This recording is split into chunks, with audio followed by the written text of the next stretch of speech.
உங்களுக்கு ஒரு கேள்வி. கேம் ஆஃப் த்ரோன்ஸ்ல வர வெலேரியன்ஸ்ல நம்ம பார்த்துருப்போம். ஆனா அது வெறும் கற்பனை தான்.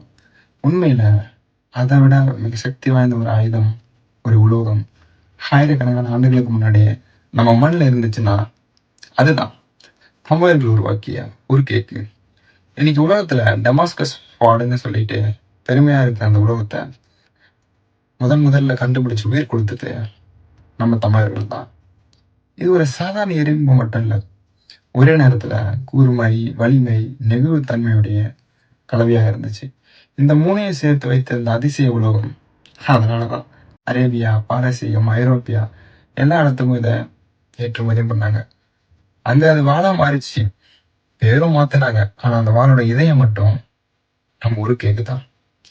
இன்னைக்கு கோடான கோடி ரூபாய் செலவு பண்ணி இந்த தொழில்நுட்பத்தை புரிஞ்சுக்கிறதுக்காக முயற்சி நடக்குது. நம்ம முன்னோர்கள் உருவாக்கிய தொழில்நுட்பத்தை உலகம் புரிந்து கொண்டே இருக்கிறது. வரலாற்றுல பெயர் மாற்றி இருக்கலாம், ஆனா தொழில்நுட்பத்தோட வேர் நம்ம மண்ணில் தான் இருக்கு.